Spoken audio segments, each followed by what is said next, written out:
Bonjour à tous. Pour ceux qui ne connaissent pas Eloquentia, c'est une association de prise de parole pour des étudiants. Je rappelle les valeurs, respect, écoute, bienveillance. Cette masterclass porte sur le handicap et le lien avec l'éloquence et comment transformer cette différence en une force. Pour vous, quels sont les différents types de handicap? Je vais se lancer, ouais. Physique. Ok. Donc ça, c'est les handicaps qui sont moteurs. Quoi d'autre? Il y a les handicaps visibles et les handicaps invisibles. Ouais. Je te rappelais un chiffre, 80% des handicaps sont invisibles. En un mot, est-ce que vous pouvez me dire chacun votre tour, qu'est-ce que représente concrètement le handicap? Ok. Passion. Patience, ok. D'accord. Difficulté. Ok. Stigmatisation. Un combat. Yes. Exclusion. Pour moi, c'était quelque chose qui m'a limité, quelque chose qui m'a restreint, quelque chose qui était inavoué. J'étais dans le déni de m'accepter. L'insouciance a laissé place à 2 ans d'errance médicale. Fatigué, essoufflé, le diagnostic est enfin tombé. Syringomyélie, maladie neurodégénérative de la moelle épinière. À partir de ce jour, mon existence est rythmée par ce boulet au pied, comme une sensation perpétuelle de perdre pied, de ne plus rien maîtriser. La vie, c'est comme un match de foot. 90 minutes. Ce sport collectif m'a appris l'importance de la collaboration et du soutien mutuel. Dans mon équipe, la détermination est mon capitaine. Le handicap est mon défenseur central. On joue ensemble et jamais un obstacle insurmontable. Avec l'envie, la persévérance et le travail comme coéquipier, je franchis chaque étape. Ma volonté est de pitcher pour rendre audible l'indicible, visible l'invisible, et démontrer que l'adversité n'est pas une fatalité, mais l'opportunité de se transcender. Comme ça, à première vue, on me dit souvent « non, t'es pas handicapé », alors que si. Dès ma naissance, on va dire à l'âge de mes 1 an, j'ai été opéré et ils ont diagnostiqué une tumeur au cerveau. Je le vis comme un avantage, mais par moments ça peut être un sacré inconvénient parce que comme tu le dis, il ne se voit pas. Donc globalement, quand tu te sens un peu pas dedans, les gens ont du mal à comprendre. Pas plus tard que la semaine dernière, j'ai une collègue qui me dit « tu vois pas les gens, t'es comme un robot ». Parce que moi je dois me conditionner, donc on prend le temps, on explique et ça se passe bien. Je l'accepte et pour moi c'est une force parce que au vu de mon parcours, j'ai souvent entendu des gens dire que je vais pas réussir. Voilà, genre des profs ou des docteurs qui me disaient ça va être compliqué pour votre enfant vu qu'il parle à ma mère. Mais je me suis nourri de tout ça et je me suis dit au contraire, je vais leur montrer que non, c'est pas parce qu'on est handicapé que on doit se démotiver, on va baisser les bras. Et je pense qu'avec le temps, plus j'avance en âge, plus je me sens sereine et plus on arrive aussi à se détacher du regard des autres. Parce qu'on est là, en fait, on est présent, notre voix compte. Et le soir même, impossible de parler. J'étais bloqué, j'étais paralysé. Et à l'âge de 20 ans, je me suis dit, ça y est, il faut que je sorte de cette zone de confort. Je suis super heureuse et vous vous rendez pas compte à quel point c'est une fierté pour moi de voir aujourd'hui en fait ce jeune homme qui vous fait une masterclass parce que je l'ai vu l'année dernière. Ça a été une histoire, ça a été un chemin, ça a été des épreuves. Et le fait que là, il est devant vous et qu'il est avec moi et qu'il me fait monter sur scène, c'est une fierté énorme. Je suis aussi en fait une bègue, mais je suis une bègue masquée, à l'inverse de lui, qui est plus ouvert. Et lui, ça se voit. Moi, disons que ça a été un travail en fait d'invisibilisation toute ma vie. Donc là, vous me voyez en fait et on dirait que ma parole est fluide. Mais chaque mot que je prononce, chaque phrase que je prononce, c'est un combat, c'est mon chemin et pour vous dire que je l'ai vu dans toute sa vérité et dans toute son authenticité, dire qui il était. Et moi, ça a été une révélation et je me suis dit, moi aussi maintenant je peux le dire. Et ça m'a fait du bien, donc merci beaucoup à toi. Tu te rends pas compte à quel point t'es un repère et c'est super important ce que tu fais. Donc merci beaucoup Bastien. Donc maintenant, c'est à vous de parler de votre différence. Et je pense qu'on a tous vécu quelque chose qui nous freine, que ce soit une peur, une phobie. Donc l'exercice, c'est d'écrire un texte en répondant à la question « Qu'est-ce qui vous handicape le plus dans votre vie ?» Le but d'Eloquentia, c'est de permettre à tous ceux qui le veulent d'avoir la possibilité de prendre la parole en public et de faire en sorte que leur voix soit entendue, peu importe qui ils sont, d'où ils viennent et ceux qu'ils comptent devenir. Tachycardie, chaleur au ventre, sueur froide. Qu'est-ce qui m'arrive? Et non, ce n'est pas une paralysie de sommeil. C'est tout simplement de la timidité. un handicap non diagnostiqué et pourtant qui t'empêche de t'exprimer. Être frustré de ne pas pouvoir parler et se dire « Putain, mais j'aurais dû parler en fait ». J'ai transformé je les aurais dû par « je l'ai fait ». Je ne suis pas toujours parfaite, mais au moins, je me dis que j'ai la force et le courage d'avancer malgré cette timidité. Cette différence qui m'impacte tous les jours depuis ma naissance. À première vue, j'ai l'air normal. Je sais marcher, parler, j'entends bien, je vous vois. Mais est-ce que je vous vois toujours aussi bien maintenant? Eh bien non. Mon handicap à moi, c'est que je suis myope. Ce que je ressens, de la frustration. De la frustration parce que c'est qu'à 12 ans que j'ai eu des lunettes et c'est à 12 ans que j'ai découvert les détails de la vie. Je savais même pas que le monde ressemblait vraiment à ça. Derrière chaque mal, il y a un bien. Et puis j'ai appris à m'organiser et puis à quand même vous voir, même sans mes lunettes. Donc je suis quand même heureux d'être moi-même et d'avoir ça. J'aime mon foulard. Mais les couleurs ternes de ce pays semblent déteindre sur lui. Comme c'est épuisant de devoir prouver ma valeur à cause d'un simple morceau de tissu. Comme c'est lassant de se poser sans cesse les mêmes questions. Serais-je accepté? Vont-ils le remarquer? Ai-je le droit de rêver? À cause d'un foulard, c'est toute une vie que l'on fracture. Une société qui divise au lieu de rassembler, qui stigmatise au lieu de comprendre. Il faut de la force pour porter le poids des regards et des jugements. Mais ce foulard, je l'ai choisi. Il ne définit ni mon intelligence ni mes ambitions. Il est une part de moi, non une limite. Je ne suis pas une étiquette, je ne suis pas un symbole, je suis une femme libre qui refuse de plier. Je suis la griotte de ma propre histoire et ma voix portera, avec ou sans leur consentement. Mon foulard, je t'adore, c'est de toi que je tiens et entre nous, c'est à la vie, à la mort. Un esprit libre parce que libéré de tout ce qu'on a voulu lui apprendre. Un esprit résistant à tout ce qu'on a voulu lui prendre.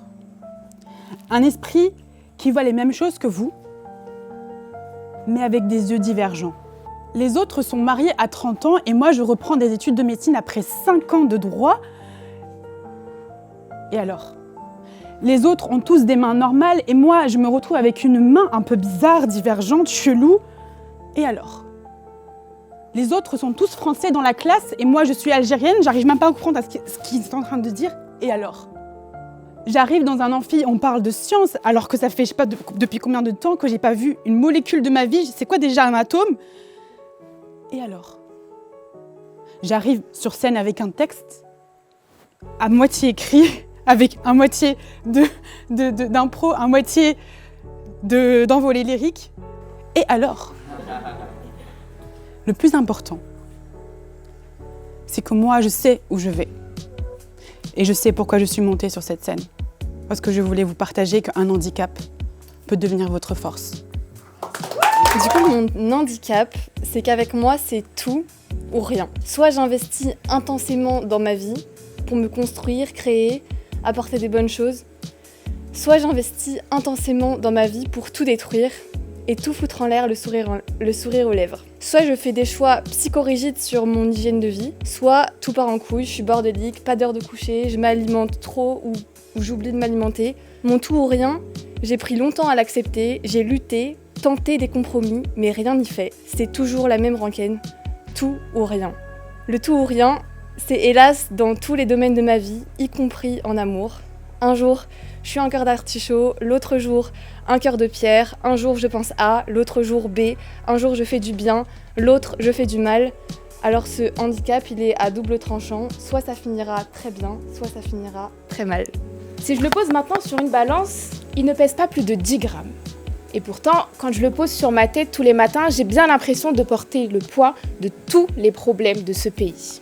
J'ai décidé de le porter pour me présenter au monde tel que je suis. Mes croyances, ma foi, ma confession font partie intégrante de mon identité.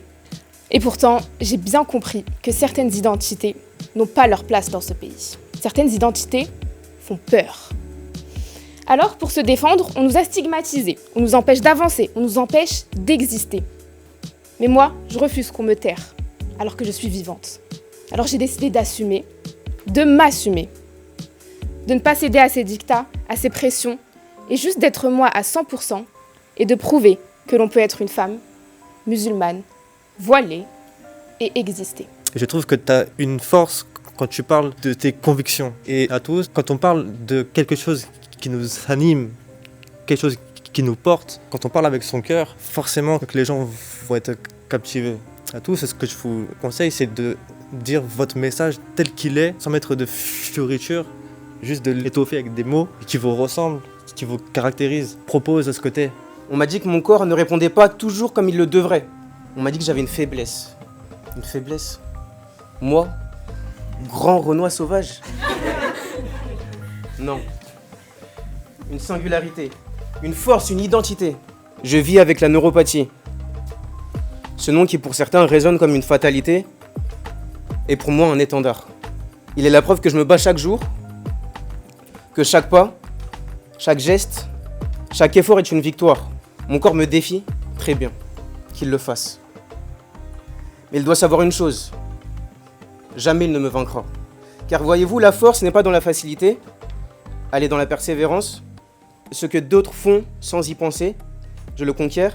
Ce que d'autres prennent pour acquis, je le célèbre.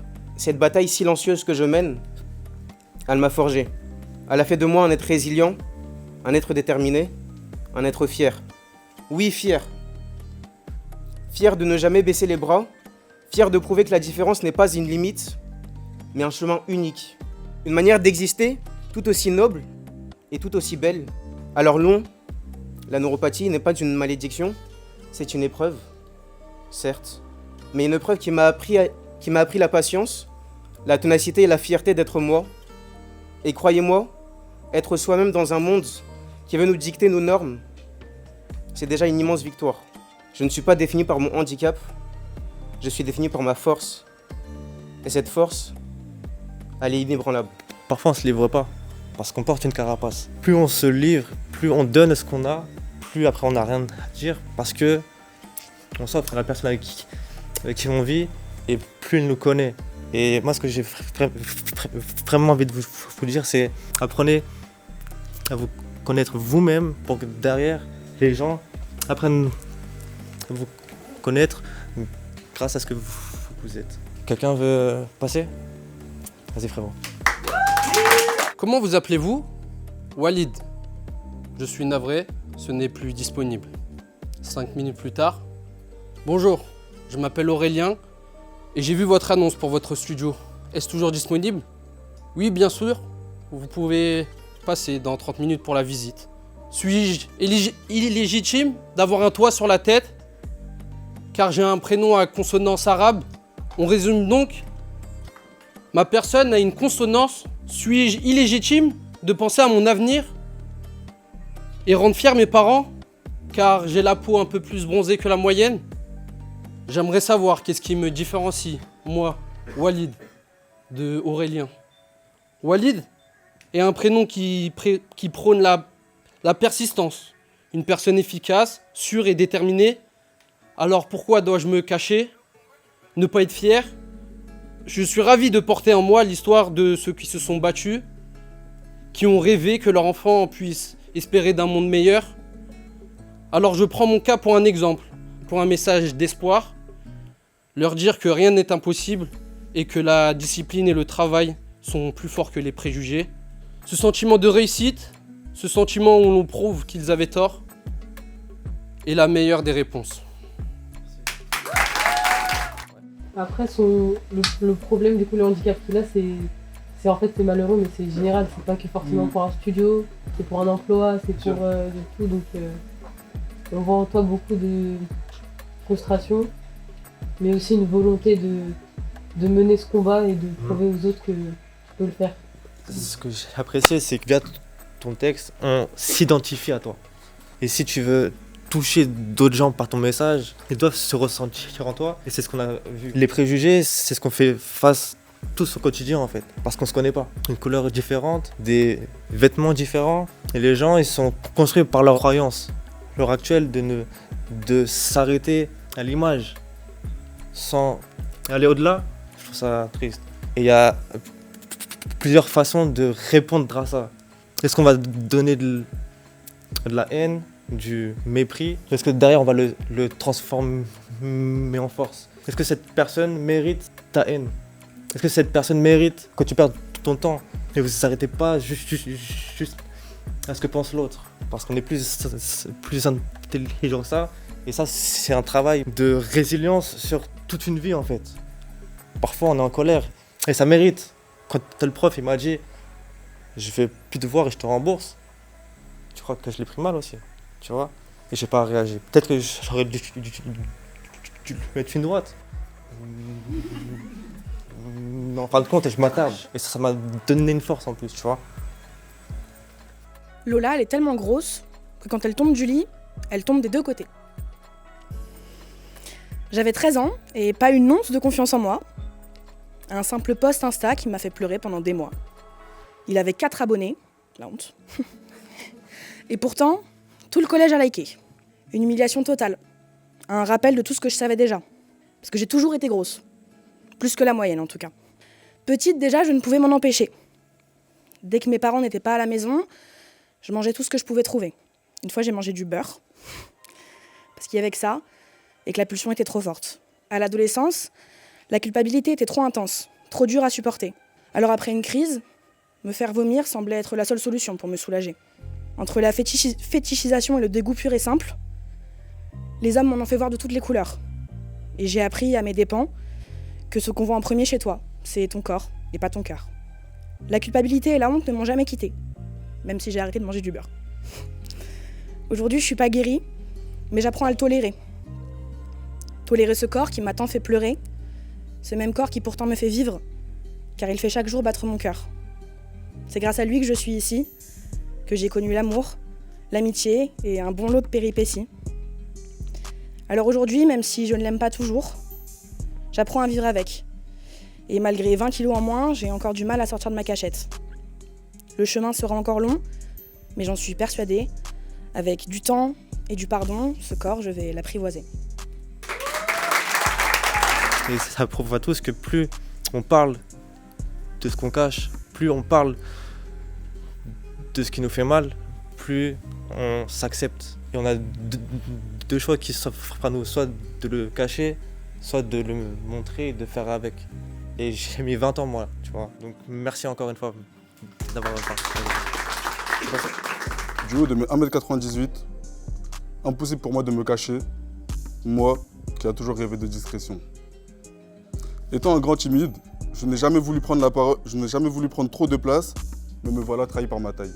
Ayant passé mon enfance à me renfermer sur moi, bien des fois je me suis senti comme ce grand garçon qui devient tout petit lorsqu'il est le centre de l'attention.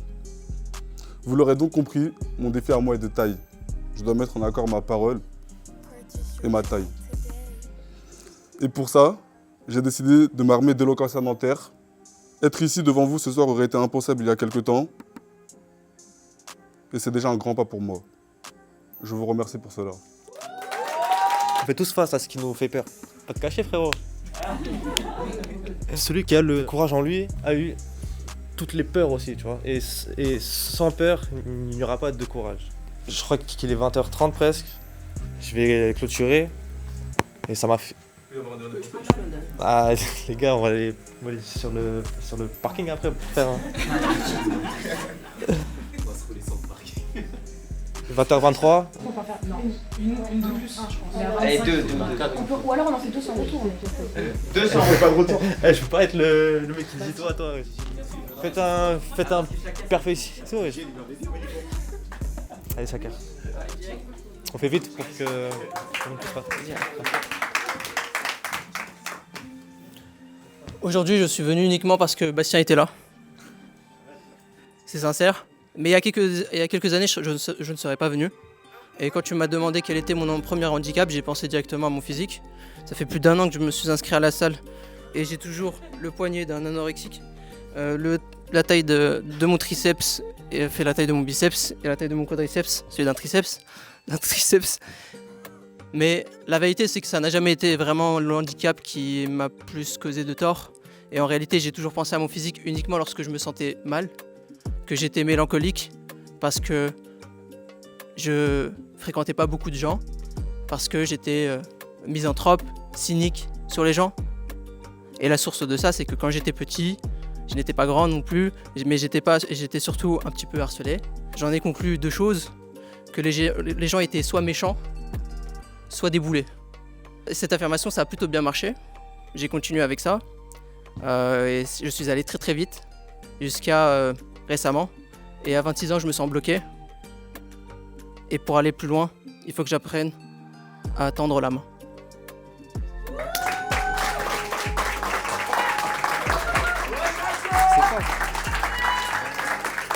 Shakir, s'il vous plaît. Je vais faire la planche. Est-ce qu'il y a le temps pour qui? Vas-y. Je ne suis pas venu vous parler de guerre ni de politique, mais j'ai quitté un monde de misère à la culture mythique pour atterrir en France, ce pays aux traditions atypiques. Un changement radical, un changement de famille, un changement parental. J'ai toujours été entouré, mais au fond, je me sens si seul, si seulement on pouvait me comprendre ou me prendre par la main. Une main tendue, une main pleine de vertu. Mais avec le temps, j'ai compris que le bonheur se trouve dans le don de soi. Donc je donne, ça va de soi. Et je vous le dis de vous à moi, je ne peux pas m'en empêcher, c'est plus fort que moi. Il s'est excusé. Ne vous excusez pas d'être qui vous êtes. Soyez vous-même et quand vous faites une erreur, allez au bout. Et ne vous excusez pas. Et je pense que cet atelier-là a fait en sorte et montre bien qu'on a tous une histoire et qu'elle mérite d'être racontée parce qu'on est tous différents, mais on a tous un point commun, c'est d'être humain.